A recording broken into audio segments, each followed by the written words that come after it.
O papai sim merece alguém que preste, meu filho disse no jantar, exigindo que eu cedesse meu lugar na mesa à nova namorada do pai. Todos ficaram mudos. Eu não derrubei uma única lágrima. Apenas dei um sorriso gelado e me levantei devagar. No dia seguinte, entreguei um documento sobre o passado do pai dele.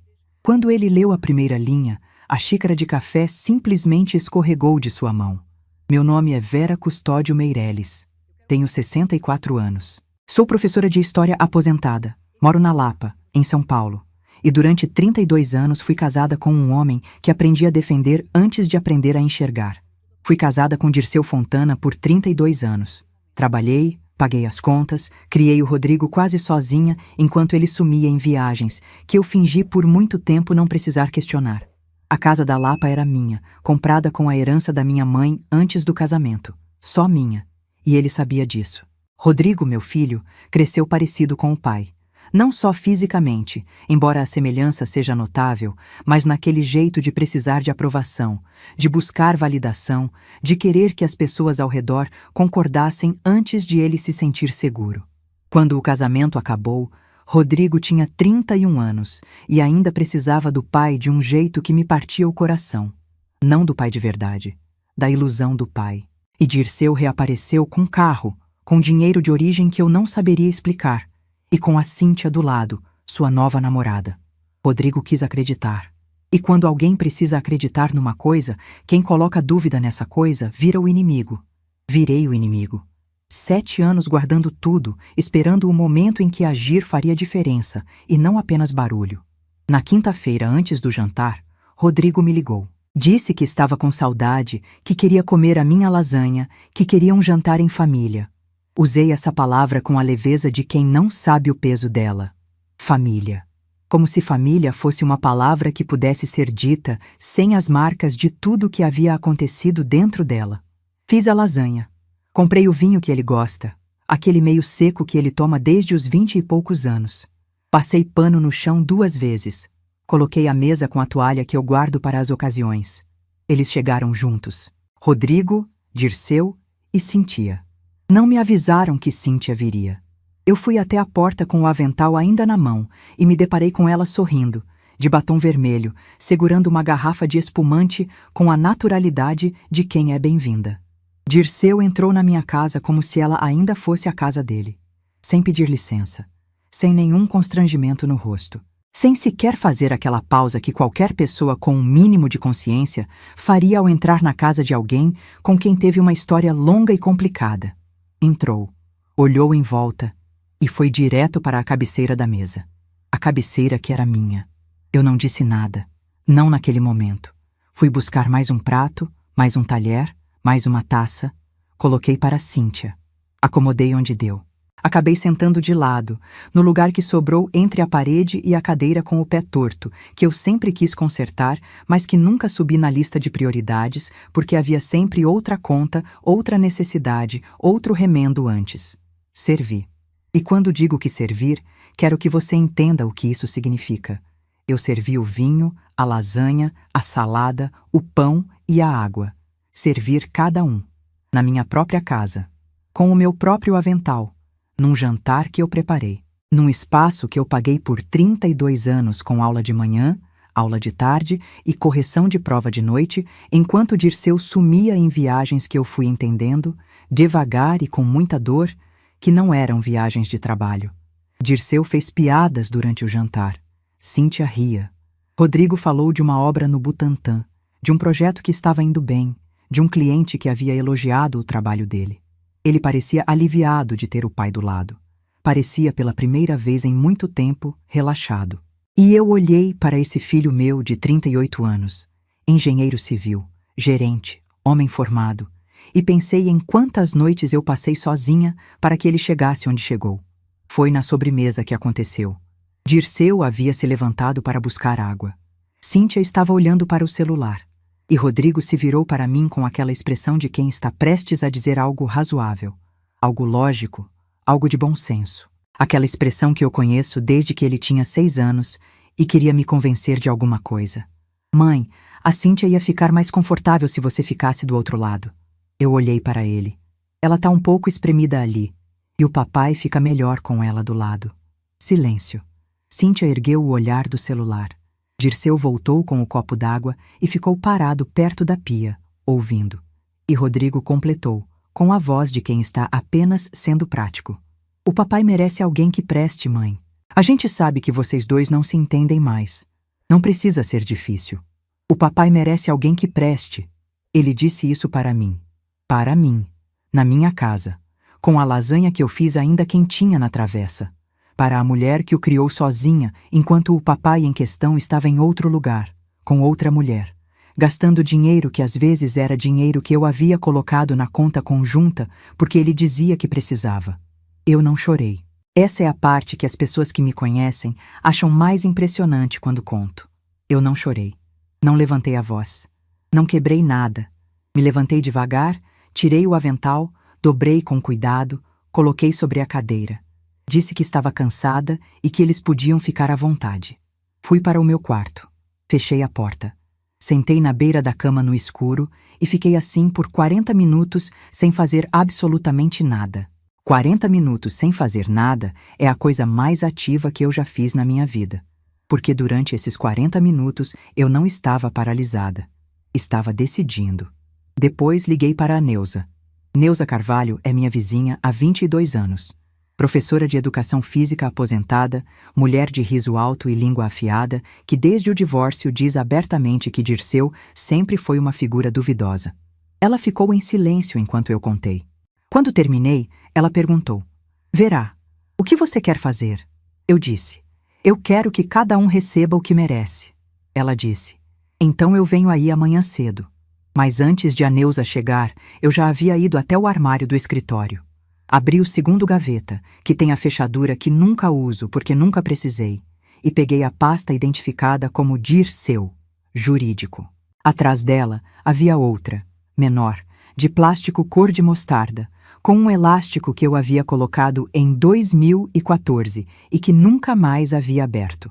Dentro havia um boletim de ocorrência, 2 certidões criminais, um extrato bancário com nome de terceiro e uma carta manuscrita que Dirceu havia me enviado em 2011 pedindo que eu não depusesse contra ele. Eu havia guardado tudo, cada papel, cada data, cada linha. Fiquei na mesa do escritório com os documentos espalhados na minha frente. À luz do abajur amarelo, as bordas dos papéis mais antigos. A carta de 2011 estava com a caligrafia que eu conhecia de décadas. A letra inclinada para a esquerda que Dirceu sempre teve, aquela letra que eu havia lido em cartões de aniversário e em bilhetes deixados na geladeira em anos em que eu ainda acreditava que bilhetes na geladeira significavam alguma coisa. Em 2011, quando recebi essa carta, eu fiz uma escolha que me envergonha até hoje. Guardei e fiquei. Rodrigo tinha 31 anos, mas ainda dependia do pai de um jeito que só uma mãe enxerga.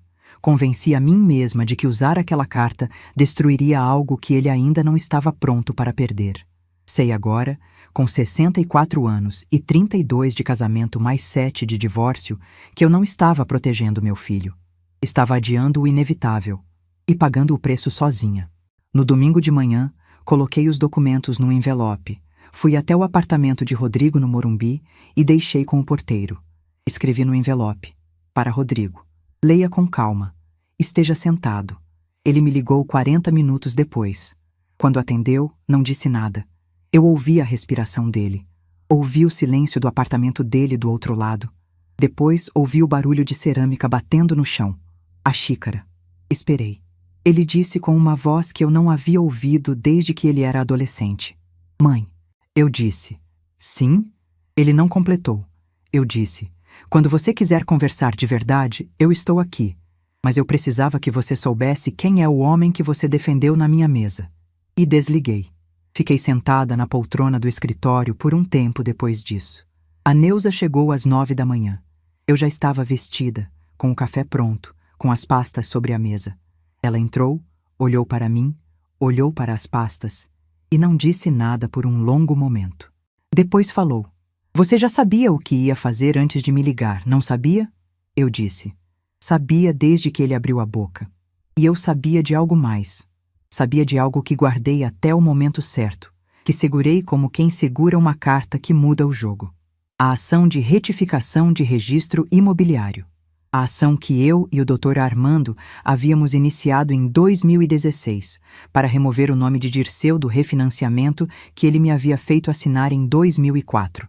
Aquela ação que eu havia esperado por 8 anos. 2 semanas antes do jantar, o Dr. Armando havia me ligado para dizer que a decisão judicial havia saído em meu favor.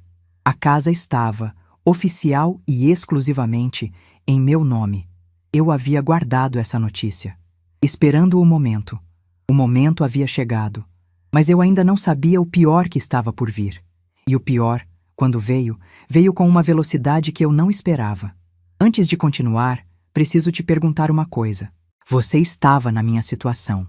Seu filho, na sua própria mesa, na frente do homem que te traiu a vida inteira, disse que você não presta. O que você teria feito?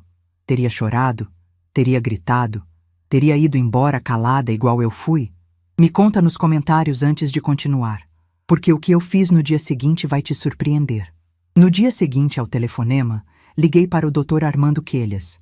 Eram 8 da manhã. Ele atendeu no segundo toque, como sempre atende, com aquela voz pausada de homem que dormiu bem porque tem a consciência organizada.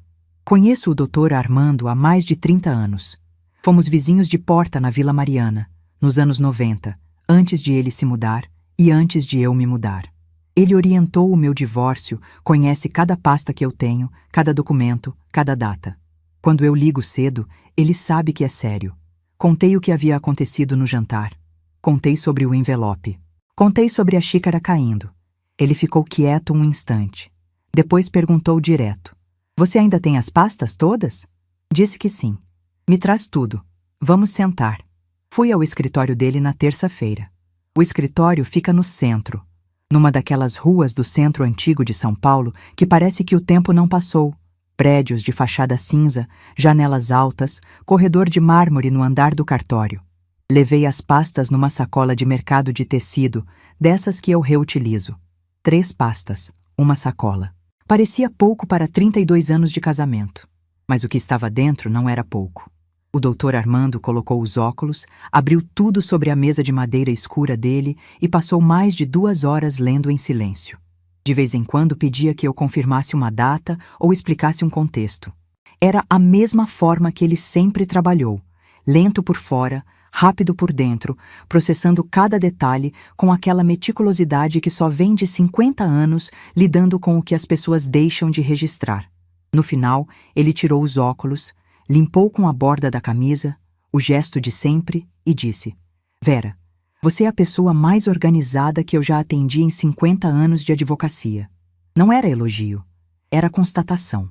E era o tipo de constatação que, naquele momento, valia mais do que qualquer reconhecimento público que eu pudesse ter recebido em toda a minha carreira como professora. O que havia naquelas pastas era substancial. A certidão criminal de 2002 mostrava a prisão de Dirceu por receptação de mercadoria. O processo havia sido arquivado após acordo, mas a certidão existia. Existia com número de protocolo, com data, com o nome dele impresso em preto sobre papel oficial. A certidão de 2011 mostrava a condenação por emissão de cheques sem cobertura, pena convertida em prestação de serviços comunitários. Isso não era segredo absoluto, mas Rodrigo nunca havia pedido para ver porque nunca havia querido ver. Preferia a versão que o pai contava. A versão em que tudo era perseguição, azar, injustiça do sistema, a vida sendo cruel com um homem de boa índole. Mas o que Rodrigo não sabia era o que havia na carta manuscrita de 2011. Nessa carta, Dirceu me pediu para não depor. Precisava da minha cooperação, usava palavras como amor, como história, como filho, como tudo que a gente construiu juntos. Mas no meio da carta, para me convencer, ele admitia, com todas as letras, em caligrafia própria, que parte do dinheiro dos cheques havia sido usada para sustentar uma segunda família. Não era uma confissão policial. Era uma carta pessoal, escrita às pressas, provavelmente sem pensar nas consequências de cada palavra. Mas era da letra dele, com a data dele, com detalhes que nenhum advogado poderia contestar como invenção minha, porque nenhum advogado havia escrito aquilo. Dirceu havia escrito. Sobre a mesa da minha cozinha, num domingo de 2011, com uma caneta esferográfica azul. A segunda família. Dirceu tinha uma filha de 12 anos com uma mulher chamada Solange, moradora de Guarulhos. Eu sabia disso desde 2015. Uma vizinha havia mencionado sem querer que havia visto Dirceu em Guarulhos, com a família. Tom de voz que não era de passeio casual. Tom de voz de quem diz uma coisa pensando que a outra pessoa já sabe. Contratei um investigador particular. R$ 900 do meu salário, parcelados em 2 vezes, porque R$ 900 numa parcela só era pesado. 3 semanas depois, recebi um relatório com fotos e descrições. A menina se chamava Beatriz. 12 anos hoje. Na época tinha 5 anos. Cabelos escuros como os da mãe. E nas fotos que o investigador havia conseguido, um nariz e uma testa que eu reconhecia sem precisar de exame. Na época, em 2015, eu já estava perto do fim do casamento. Rodrigo carregava a ferida aberta do afastamento do pai e qualquer revelação daquele tamanho poderia romper algo que eu não tinha certeza de que ele sobreviveria de um jeito inteiro. Guardei o relatório. Guardei as fotos. Guardei tudo. Foi o segundo grande erro que cometi por amor ao meu filho. O primeiro foi ficar tanto tempo. O segundo foi guardar tanto tempo. Dr. Armando me contou, naquela terça-feira, que Solange havia protocolado uma ação de reconhecimento de paternidade em 2017, na Vara de Família de Guarulhos. O processo estava parado há anos, por falta de provas documentais. Dirceu havia negado tudo, e a ação ficou estagnada, dependendo de algo que a parte autora não tinha, e que eu, sem saber, havia guardado numa pasta cor de mostarda com um elástico velho. Com a carta de 2011 e o relatório do investigador de 2015, havia material concreto para reativar aquele processo. Dr. Armando entrou em contato com o advogado de Solange ainda naquela semana.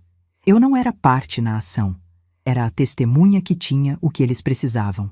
Beatriz tinha direito ao reconhecimento independentemente de qualquer outra coisa, e o processo se sustentava com o que eu havia guardado por 10 anos, sem saber exatamente para que guardava.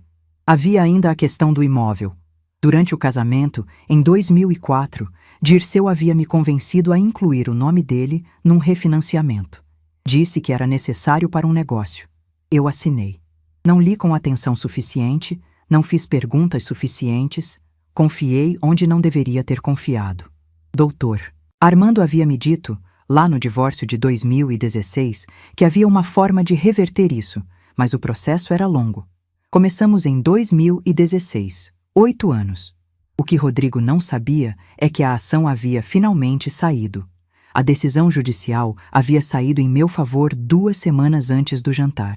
A casa estava, oficialmente e exclusivamente, em meu nome. Sem Dirceu, sem nenhuma participação dele, como havia sido antes de eu ter assinado qualquer coisa. Eu havia guardado essa notícia, esperando o momento certo. Enquanto aguardávamos o retorno do advogado de Solange, eu liguei para o Henrique Lopes. Henrique era o melhor amigo de Dirceu desde os anos 80. Havíamos perdido o contato depois do divórcio, mas em 2020 ele havia me enviado uma mensagem pelo WhatsApp dizendo que tinha vergonha de ter ficado em silêncio por tanto tempo. Guardei essa mensagem. E quando liguei, ele atendeu no 3º toque. Expliquei brevemente o que havia acontecido. Ele ficou quieto por um tempo. Depois disse: Vera, o que você precisar? Precisei de uma coisa só. Que ele me confirmasse, por escrito, que havia servido de álibi para Dirceu em pelo menos uma das traições. Ele disse que sim, que tinha isso guardado na memória e que, se fosse necessário, colocaria no papel. Durante 2 semanas fui ao escritório do Dr. Armando 3 vezes. Levei novos documentos. Assinei termos. Recebi o registro imobiliário corrigido com o meu nome único. Fiz cópias autenticadas de tudo em cartório. Cada papel recebeu um envelope, cada envelope recebeu uma etiqueta. Cada etiqueta foi escrita à mão com data e descrição do conteúdo. 32 anos de hábito que, naquele momento, valia ouro. Nesse período, Rodrigo ligou 2 vezes.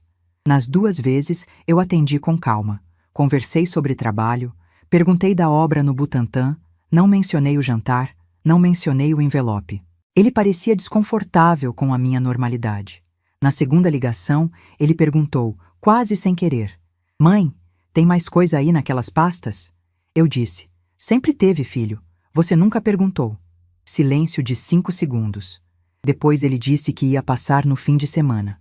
Eu disse que deixaria a lasanha pronta. Quando desliguei, Neuza estava sentada na minha cozinha, tomando café. Ela olhou para mim e disse: Você está bem demais para alguém que acabou de ser humilhada na própria mesa. Eu disse: Estou bem porque sei o que vem aí. Ela perguntou: E o que vem aí? Coloquei a xícara de café na mesa com cuidado, me sentei e disse apenas: A conta. O fim de semana chegou. Rodrigo veio sozinho, sem Dirceu, sem Cíntia. Sentou na mesma mesa, na mesma cadeira de sempre, e eu servi café e bolo de laranja. Por uns 20 minutos ficamos conversando sobre nada, sobre o tempo, sobre um aluno meu que havia passado no vestibular. Depois, sem aviso, coloquei sobre a mesa uma pasta fina, sem elástico, aberta. Era o registro imobiliário corrigido. Nome: Vera Custódio Meireles. Apenas.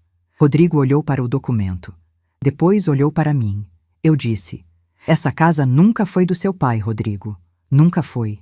Era minha antes de casar com ele e voltou a ser formalmente minha agora. Isso aqui é o documento que comprova. O refinanciamento que ele me convenceu a assinar em 2004 foi desfeito por decisão judicial. Ele não tem nada aqui. Nunca teve. Rodrigo abriu a boca. Fechou. Abriu de novo. Peguei a segunda folha que estava embaixo da primeira. Era um resumo em uma página, preparado pelo Dr. Armando, sobre o processo de reconhecimento de paternidade em Guarulhos. Nome: Beatriz, 12 anos. Mãe: Solange. Processo reativado com novas provas documentais. Rodrigo ficou olhando para o papel por um tempo que parecia longo demais para uma sala tão pequena.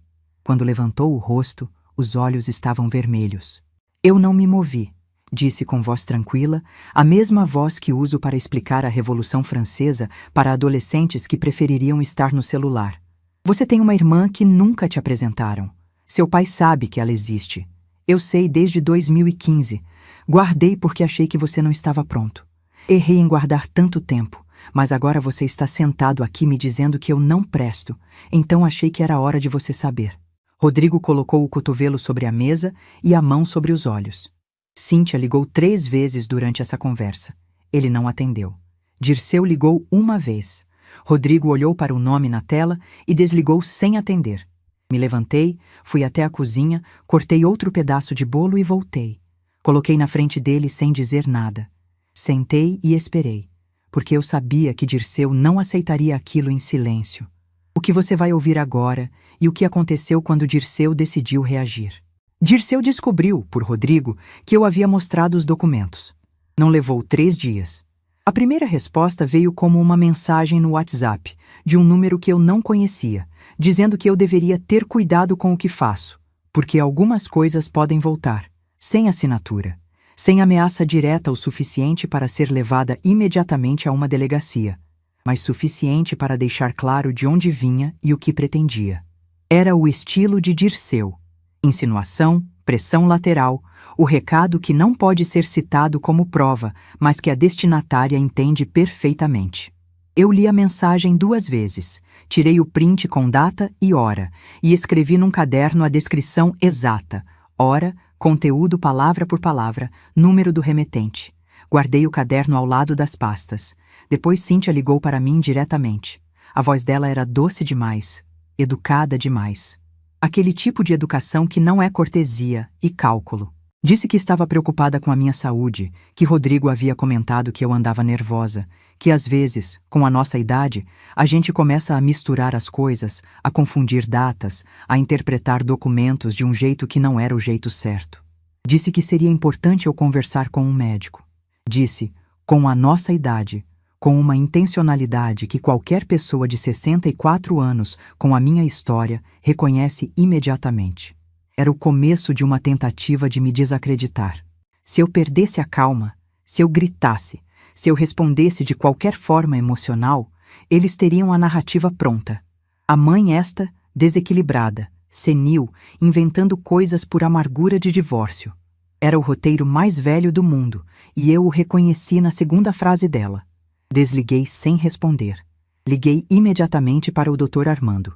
Contei sobre a mensagem e sobre a ligação de Cíntia. Ele disse sem pausa: guarda tudo. Print da mensagem com data e hora. Anotar por escrito o conteúdo da ligação agora, enquanto está fresco. Data, hora, o que ela disse palavra por palavra. Assina e fecha o papel. E não responde nada para ninguém. Se ela ligar de novo, você atende e grava. É legal, desde que você seja uma das partes da conversa. Fiz exatamente como ele mandou. Escrevi a descrição da ligação de Cíntia à mão, datei, assinei, guardei. 3 dias depois, Cíntia ligou de novo. Mesmo roteiro, tom um pouco mais suavizado, como se o primeiro ensaio tivesse revelado que precisava ser menos óbvio. Dessa vez eu já estava preparada. Gravei do começo ao fim. Guardei o arquivo com data no nome. 3 dias depois disso, Dirceu foi até a casa da minha irmã Marlene, em Campinas. Marlene Custódio tem 72 anos. É minha irmã mais velha. E foi ela quem, décadas atrás, tentou me alertar sobre Dirceu antes do casamento. Eu não ouvi. Marlene nunca esqueceu. Quando o casamento acabou, ela não disse, eu te avisei, porque Marlene não é assim. Mas eu vi no rosto dela, no almoço que fizemos depois da separação, um alívio que ela tentou esconder e não conseguiu completamente. Marlene me ligou furiosa às 10 da noite. Disse que Dirceu havia aparecido na porta dela, dizendo que eu estava perturbando a família dele, que havia inventado uma filha que não existia, que os documentos eram fabricados e que se eu continuasse, ele entraria com uma ação por danos morais contra mim. Danos morais. Por mostrar ao meu próprio filho documentos sobre o pai dele, dentro da minha própria casa. Senti medo nesse momento. Quero ser honesta sobre isso porque desonestidade sobre o que senti não serve a ninguém. Senti medo real. Não de perder a ação, porque o Dr. Armando havia me garantido que ela não teria fundamento. Senti o medo de ver o nome que construí durante 64 anos sendo arrastado num processo inventado. O medo de testemunhas fabricadas, de narrativas distorcidas, do desgaste de ter que provar mais uma vez o que era óbvio para qualquer pessoa que me conhecesse. Senti o cansaço de uma vida inteira de provar.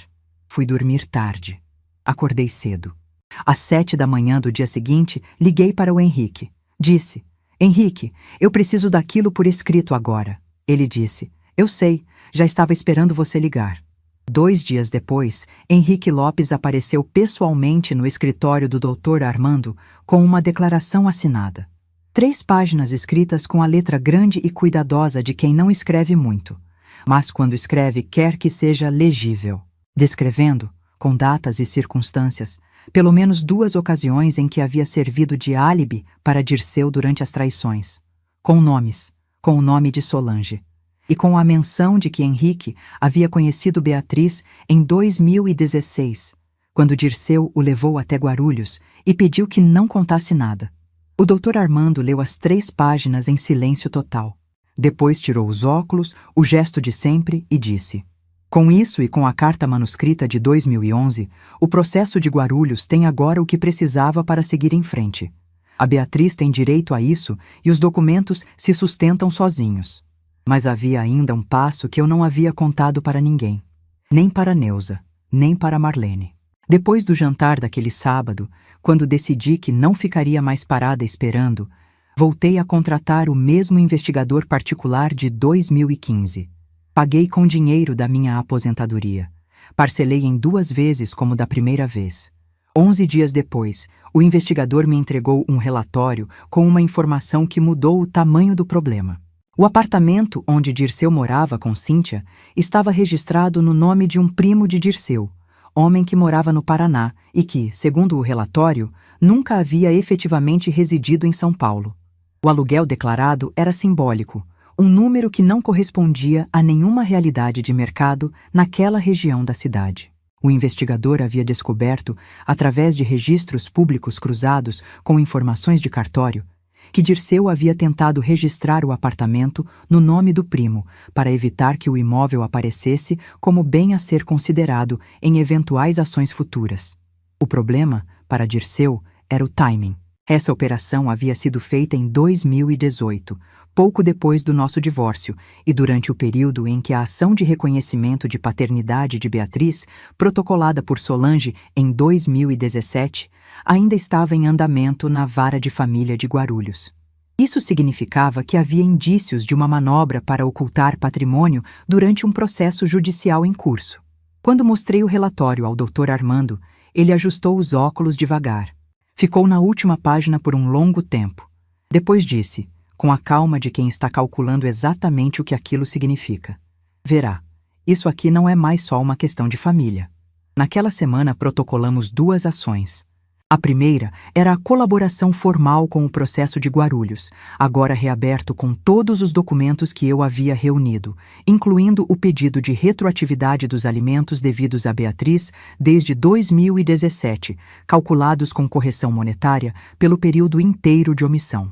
A segunda era uma denúncia formal ao Ministério Público sobre a movimentação suspeita do imóvel durante processo judicial em andamento, acompanhada do relatório do investigador, da certidão do cartório e da cópia do processo de Guarulhos como contexto. Dirceu recebeu a notificação em casa. O Dr. Armando havia me preparado para a espera. Você vai ficar ansiosa esperando, mas o tempo trabalha para você agora, verá. Cada dia que passa, a documentação se consolida. Fiquei ansiosa. Claro que fiquei. Dei aula para meus alunos particulares toda semana.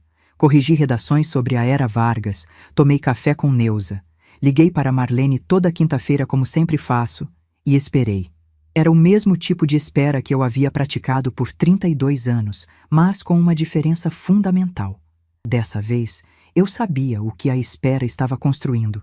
E então, a resposta de Dirceu veio. Veio pela advogada que ele havia contratado, uma mulher jovem e de postura agressiva, por carta formal enviada ao Dr. Armando em papel timbrado, alegando que os documentos eram falsificados, que a carta manuscrita havia sido fabricada por mim, que o investigador particular era desonesto e que a declaração do Henrique era resultado de coação da minha parte. A carta informava ainda que Dirceu pretendia entrar com uma reconvenção por danos morais e apresentar impugnação formal dos documentos por falsidade ideológica, com pedido de abertura de inquérito policial contra mim por falsificação de documentos.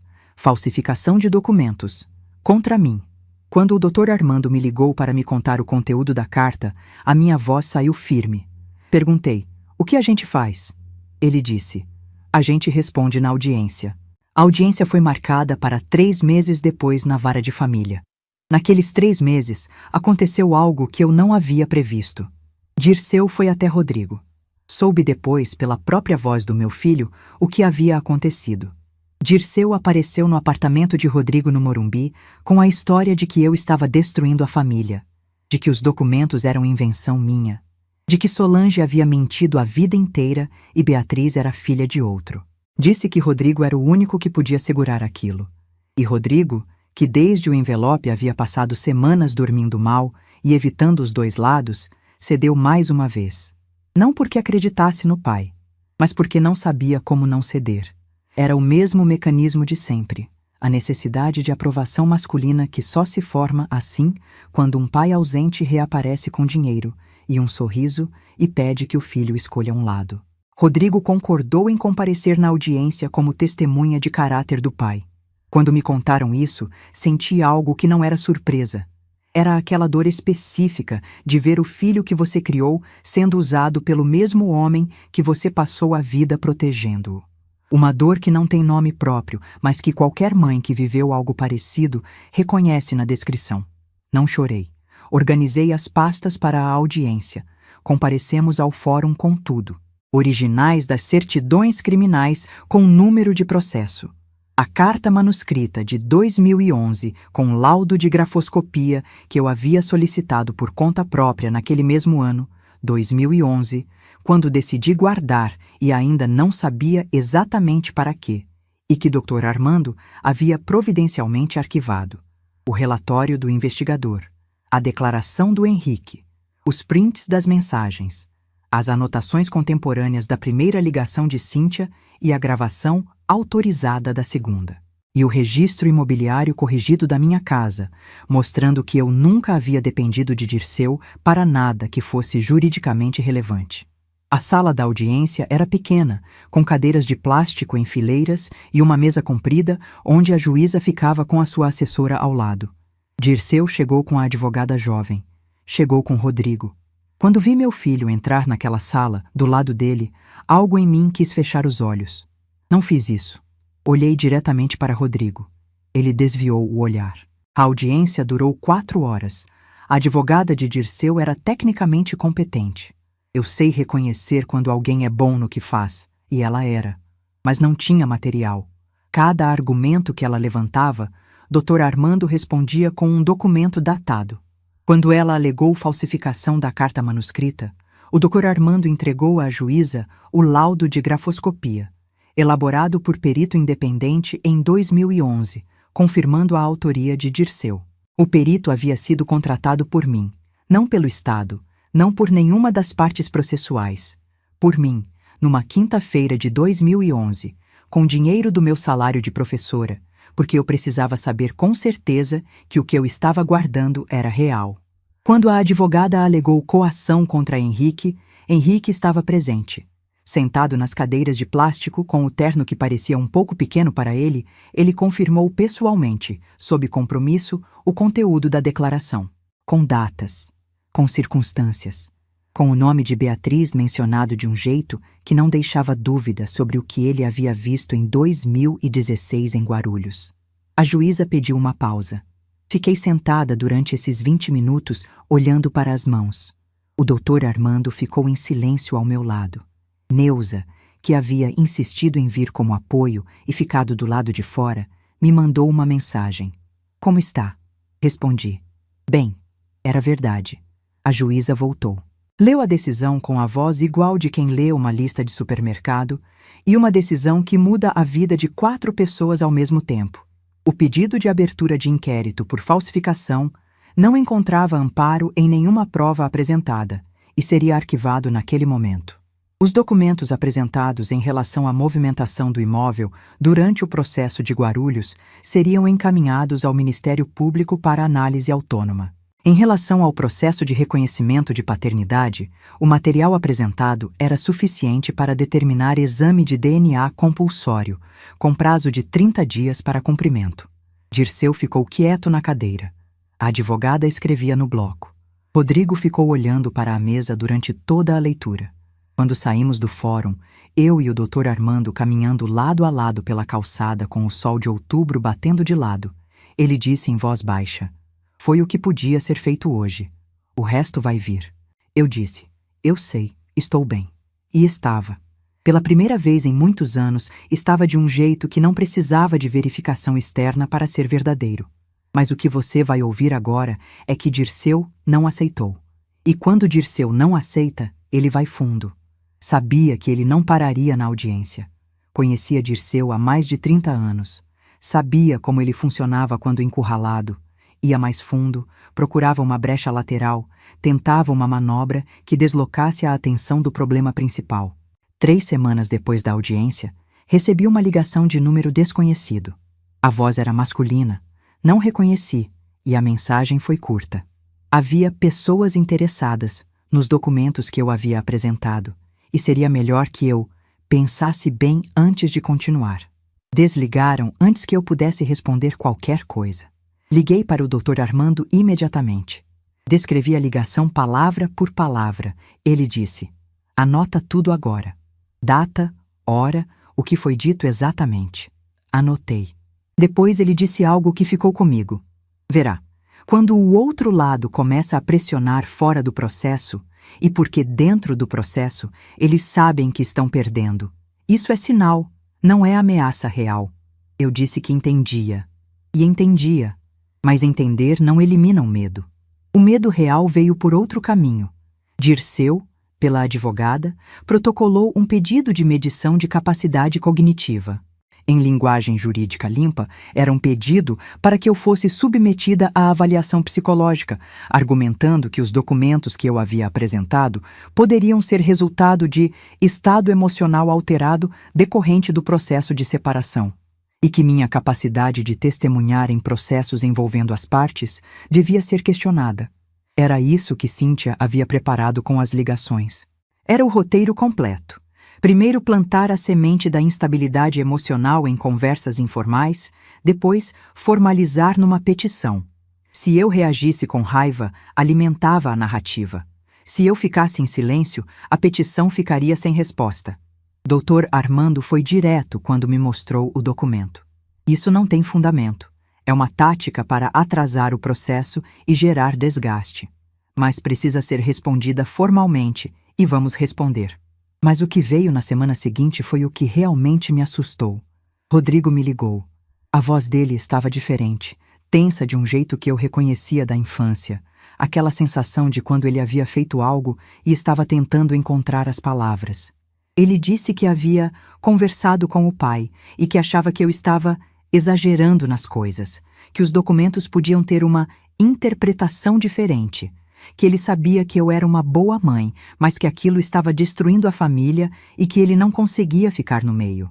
Ele disse que ia apoiar o pedido de avaliação psicológica. Meu próprio filho, apoiando um pedido para questionar a minha sanidade, em benefício do homem que nunca esteve presente quando ele precisava. Fiquei com o telefone na mão por um longo tempo depois de desligar. A casa estava em silêncio. Lá fora passava um ônibus pela Rua da Lapa com aquele barulho de motor que eu conheço desde que me mudei para cá, 30 anos juntando os centavos da herança da minha mãe para comprar o imóvel que era só meu e que nunca deveria ter deixado de ser. Fiquei olhando pela janela para a calçada. Neuza chegou sem me chamar. Tinha a chave porque há 22 anos a gente tem a chave da casa uma da outra. Ela entrou, viu o meu rosto, não disse nada. Foi até a cozinha, fez café, voltou com 2 xícaras e se sentou do meu lado. A gente ficou em silêncio por um tempo. Depois ela perguntou: "O que mais tem naquelas pastas, Vera?" Eu disse: "Tem uma coisa que eu ainda não usei." Ela não perguntou o que era. Esperou. Eu disse: "Mas eu preciso ter certeza antes de usar, porque quando isso sair, não tem como voltar." Ela disse: "Então você sabe o que fazer." Havia algo que eu tinha guardado desde 2012. Algo que, na época, eu havia colocado na pasta sem nome, sem etiqueta, porque não queria que ninguém, nem eu mesma, encontrasse facilmente. Era um extrato bancário de uma conta conjunta que Dirceu havia aberto sem me informar, usando os 2 nossos nomes e CPFs. Nessa conta, havia movimentações que eu havia documentado com a ajuda de um contador amigo em 2012, quando suspeitei e resolvi verificar. O contador havia identificado, em análise informal, que parte das movimentações poderiam indicar que o saldo havia sido usado para pagar despesas de outro imóvel, um apartamento que nunca foi o nosso, num bairro que não era o nosso. Na época, eu guardei e não usei, porque o casamento ainda existia formalmente e eu não queria desencadear algo que eu não saberia controlar. Depois do divórcio, guardei porque Rodrigo. Sempre Rodrigo. Mas Rodrigo havia acabado de assinar o nome dele embaixo de uma petição que questionava a minha sanidade. Liguei para o Dr. Armando. Descrevi o extrato. Ele ficou em silêncio por um momento. Depois disso, traz amanhã. Na manhã seguinte, sentados no escritório dele, com o extrato sobre a mesa, o Dr. Armando chamou um colega especializado em direito bancário para olhar junto. O colega passou 40 minutos com o documento. Ao final, tirou os óculos e disse que havia indícios de que a conta havia sido usada para fins não declarados no IR dos anos em questão e que isso tinha implicações que iam além do que eu havia considerado. A opção nuclear, como a Neuza chamou depois quando eu contei, estava na mesa. Dr. Armando disse que havia 2 formas de usar aquilo. A primeira era como documento adicional no processo já em andamento. A segunda era protocolar uma comunicação separada à Receita Federal com os extratos, o relatório do contador de 2012 e uma cronologia dos eventos, o que abriria uma frente completamente nova e completamente fora do controle da advogada jovem que Dirceu havia contratado para lidar com o que ela pensava ser o escopo total do problema. Dirceu não sabia que eu tinha isso. Ninguém sabia, nem Neuza, até aquele momento. Fiquei em silêncio por um tempo antes de responder ao Dr. Armando. Depois disse: Usa tudo, ele disse. Eu precisava ouvir isso. A preparação para o segundo confronto levou mais de 3 semanas. O Dr. Armando trabalhou em silêncio nesse período, o que eu aprendi ao longo de 30 anos de convívio, e que é o jeito dele quando está construindo algo sólido. Não fala sobre o que está fazendo até estar pronto para apresentar. Eu dei aulas, corrigi provas, tomei café, esperei com a calma que a Neuza ainda acha sobrenatural em mim, mas que para mim é apenas o resultado de décadas de prática. No sábado de manhã, ele me chamou no escritório. Estava com a mesa organizada de um jeito que eu conhecia. Documentos em ordem cronológica, marcadores coloridos nas páginas relevantes, um caderno com anotações próprias que ele ia fazer ao longo da audiência. Era a mesa de alguém que não estava indo para uma reunião. Era a mesa de alguém que estava indo para uma sentença. Ele me explicou o que havia preparado.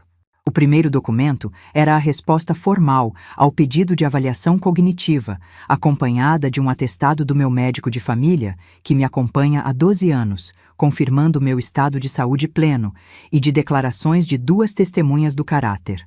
A própria Neuza, que me conhece há 22 anos, e a diretora da escola onde trabalhei por 18 anos, que assinou uma declaração descrevendo minha história profissional e meu estado de competência plena durante todo o período.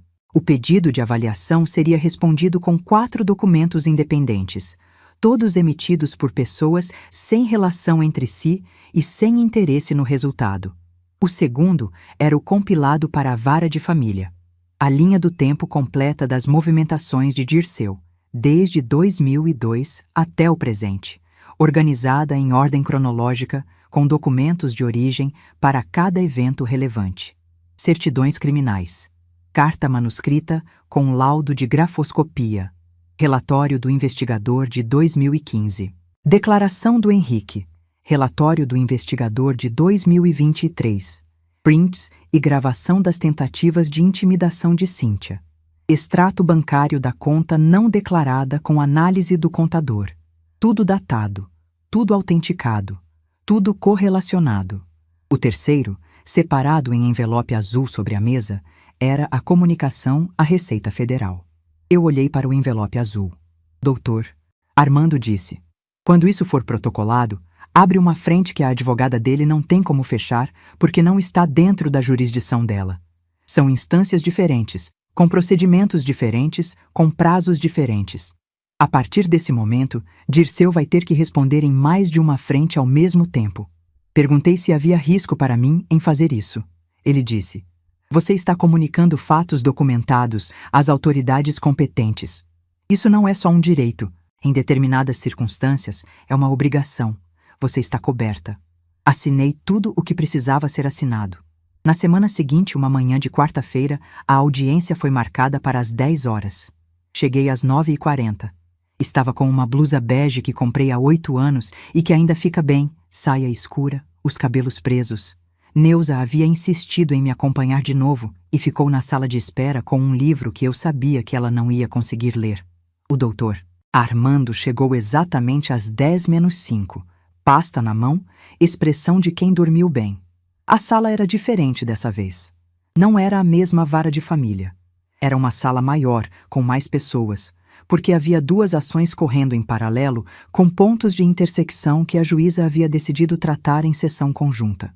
Do lado de lá estava Dirceu, a advogada jovem, e do lado de fora, Rodrigo esperando ser chamado como testemunha. Não havia Cíntia.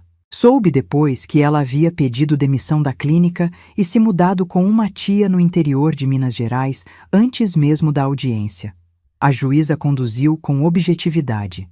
Cada documento foi apresentado, identificado, datado. Quando chegou a vez da carta manuscrita, o laudo de grafoscopia foi lido na íntegra.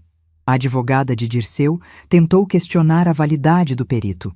O doutor Armando apresentou o currículo do perito e os números de 3 outros laudos do mesmo profissional, aceitos em processos anteriores no mesmo tribunal. Quando chegou a vez do extrato bancário, o contador que havia feito a análise em 2012 estava presente, chamado como especialista.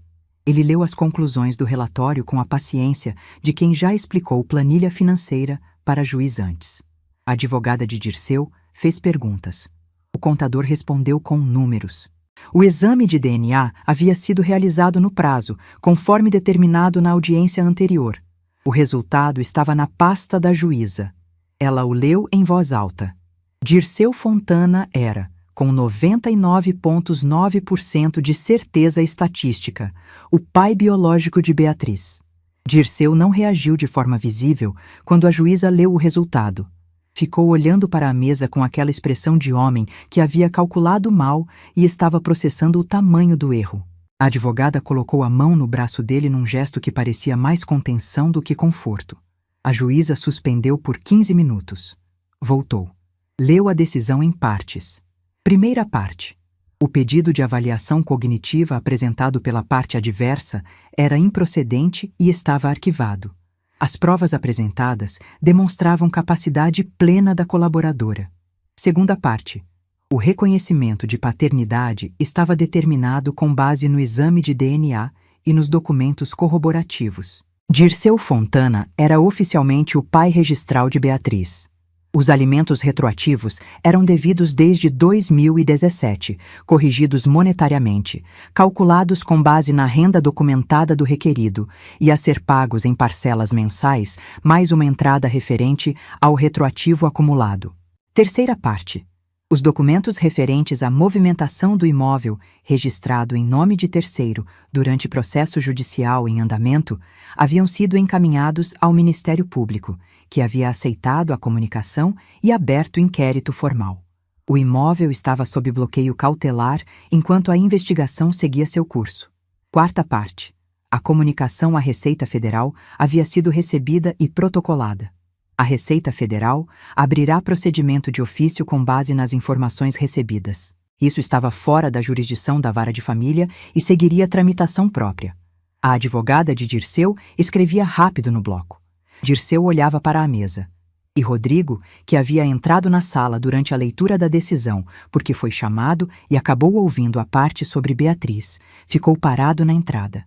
Vi o rosto dele quando a juíza leu o resultado do DNA. Vi o momento em que o que havia sido possibilidade se tornou certeza. Ele tinha uma irmã. O pai que ele havia defendido na minha mesa, o pai que ele havia colocado acima de mim diante de Cíntia e do espumante e da lasanha que eu havia feito, esse pai havia tido uma filha de 12 anos que Rodrigo nunca conheceu porque o pai havia escondido. Rodrigo saiu da sala antes de eu sair. Quando saímos, eu e o Dr. Armando na calçada de novo, no mesmo sol de outubro que eu já havia visto depois da primeira audiência, ele disse: "Está feito." Eu disse: "Eu sei." Ele disse: "Você vai ficar bem?" Eu disse: "Já estou." E era verdade. A queda de Dirceu não veio de uma vez.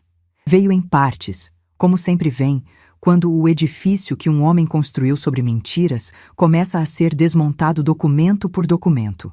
O primeiro a cair foi o apartamento.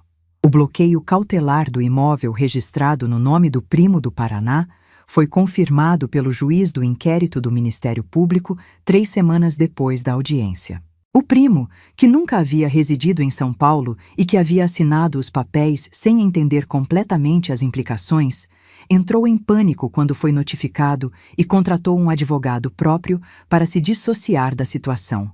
O inquérito seguiu seu curso e o imóvel permaneceu bloqueado enquanto a investigação apurava a natureza da transferência.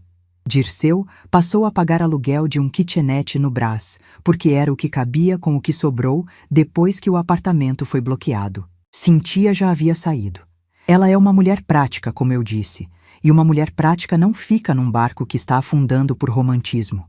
Soube, por alguém que a conhecia de vista, que ela havia pedido transferência para uma clínica em Franca antes mesmo do segundo confronto. Ela foi embora com as malas que cabiam no carro, deixou para trás os móveis que eram de Dirceu e não voltou. Não havia casamento, então não havia divórcio. Havia simplesmente o fim de uma convivência calculada que havia encontrado seus limites quando o cálculo não fechou mais. O carro que Dirceu usava, aquele carro que havia me parecido simbólico do dinheiro misterioso quando ele reapareceu na vida de Rodrigo, estava com um financiamento que, segundo o inquérito, havia usado o apartamento bloqueado como garantia. Com o bloqueio do imóvel, o financiamento entrou em revisão e o veículo foi retomado pela financeira antes que Dirceu tivesse tempo de organizar qualquer alternativa. Vi o modelo do carro numa lista que o investigador me passou depois, por costume de trabalho. Era um carro que eu nunca teria comprado, mas o símbolo importava mais do que o modelo. A pensão retroativa para Beatriz foi calculada pelo juiz em valor que representava, para Dirceu, uma sangria significativa sobre o que ele recebia de aposentadoria. O cálculo considera os anos de atraso, a correção monetária e o valor que um homem com a renda documentada dele deveria ter contribuído durante todos aqueles anos em que existiu uma filha que ele fingiu que não existia. A decisão estabeleceu o débito que ele pagaria por anos. O processo da Receita Federal seguiu seu ritmo próprio, que é lento, mas e metódico.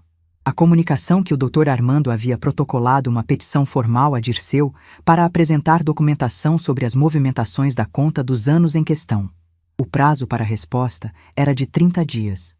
Soube, indiretamente, que a advogada jovem havia renunciado ao mandato algumas semanas depois da segunda audiência, porque Dirceu não tinha como pagar os honorários que o caso havia se tornado. Ele precisou contratar outro advogado, mais barato, com menos recursos para lidar com a complexidade do que havia se tornado. Henrique me contou, num café que tomamos juntos 3 meses depois, que havia tentado falar com Dirceu uma última vez. Disse que Dirceu havia atendido o telefone, ouvido a primeira frase e desligado sem responder. Henrique disse que não tentou de novo. A amizade que a gente tinha, ele me disse, não era amizade, era conveniência dele. Eu levei 60 anos para entender isso. Rodrigo levou 6 meses. 6 meses depois da segunda audiência, ele me ligou. A voz estava diferente de todas as outras vezes que eu havia ouvido nesse período. Sem a tensão de quem vai defender uma posição, sem a culpa disfarçada de quem quer que eu absorvesse algo. Era a voz de quem dormiu mal por muito tempo e finalmente aceita que vai precisar viver com o que causou. Ele pediu para nos encontrarmos. Viemos sentar na mesma mesa da mesma cozinha, com o mesmo café. Ele ficou um longo tempo olhando para a xícara antes de começar. Depois pediu desculpa, pelo jantar, pela frase, pelo envelope aberto tarde demais, pela audiência principalmente, disse ele, como se aquele fosse o peso mais pesado de carregar. Ouvi tudo sem interromper. Quando ele terminou, a sala estava em silêncio e lá fora um pássaro que mora no ficus da calçada estava cantando. Esse pássaro que está lá há anos e que eu ainda não identifiquei a espécie. Eu disse, Rodrigo, eu te amo. Isso não muda e nunca vai mudar. Você é o meu filho e eu não tenho outro. Fiz uma pausa. Mas existe uma versão de filho que entrou nessa cozinha e me disse que eu não prestava, na minha própria casa, com a minha própria comida, diante do homem que me traiu 32 anos. E essa versão não some com desculpa. Pode diminuir com o tempo, com o comportamento, com escolhas diferentes. Mas a porta aqui não abre mais do mesmo jeito que abria antes. Você vai precisar aprender a bater nela. Ele assentiu. Saiu sem discutir. Alguns meses depois, Rodrigo procurou contato com Beatriz. Não me contou antes. Soube depois, quando ele me ligou para dizer que havia ido até Guarulhos, que havia se apresentado, que Beatriz havia olhado para ele com aquela desconfiança de quem está acostumada a ser a filha que não foi reconhecida e que não sabe o que esperar de um irmão que aparece do nada. Ele disse que ia devagar. Ela tinha 12 anos e tinha o direito de decidir o ritmo. Fiquei em silêncio, ouvindo. Depois disse que achava que era o certo a fazer. Não sei se Rodrigo vai se tornar o irmão que a Beatriz merece. Espero que sim. E a escolha dele, agora. A vida adulta é inteira de escolhas que os pais não podem mais fazer por você. Quanto a mim, comprei uma passagem para Porto de Galinhas no mês de novembro. Foi a primeira viagem que fiz sozinha em 32 anos de casamento, mais 7 de divórcio. Fui com uma bolsa pequena, um livro que eu havia comprado em 2018 e nunca tinha tido tempo de começar, e os documentos necessários, porque eu nunca viajo sem os documentos necessários. Fiquei 5 dias, acordei tarde, comi bem, li o livro inteiro, voltei com um bronzeado que a Neuza disse que me deixou 10 anos mais jovem. A Neuza me visitou na semana depois que voltei.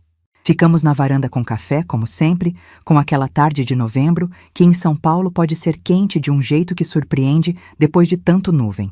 Ela disse: Vera, o que você vai fazer agora? Eu disse: Vou continuar. Ela disse: Continuar o quê? Eu disse: Tudo. As aulas, o café, as pastas, a vida. Ela riu com aquele riso alto dela que os vizinhos já não estranharam mais depois de 22 anos. Dirceu tentou me mandar uma mensagem 6 semanas depois da segunda audiência. Uma mensagem longa, que eu não vou reproduzir aqui, mas que tinha o tom de sempre. Justificativas, contextos, a vida sendo injusta com ele, e no final, uma pergunta sobre se havia alguma forma de conversar. Li uma vez. Arquivei. Não respondi. Não há forma de conversar. Não porque eu seja incapaz de conversar. Sou professora. Conversar e o que eu faço melhor. Mas porque algumas portas, quando fechadas com a razão suficiente e o tempo suficiente, não devem ser abertas de novo. Não por amargura. Por clareza. Há uma diferença entre não perdoar e carregar rancor. Eu escolhi não perdoar sem carregar rancor. Ele vai carregando o que construiu. Eu vou carregando o que construí. A casa da Lapa é minha. O registro diz isso. Eu sempre soube, mas agora o papel também sabe. Encerro com a mesma frase com que encerro toda a aula de história. Quem não documenta o presente não entende o futuro. E quem não entende o futuro fica sempre esperando alguém dizer o que ele vale. Ninguém mais vai me dizer o que eu valho. Nunca mais. Se essa história chegou até você de algum jeito, se você sentiu alguma coisa ouvindo, então clica em inscrever agora. E de graça, é só um clique, e cada inscrição me ajuda a continuar trazendo histórias como essa aqui para você. E não vá embora ainda. Porque a próxima história que está aparecendo na sua tela agora é forte do mesmo jeito. Talvez mais forte. Clica e vê. Ate lá.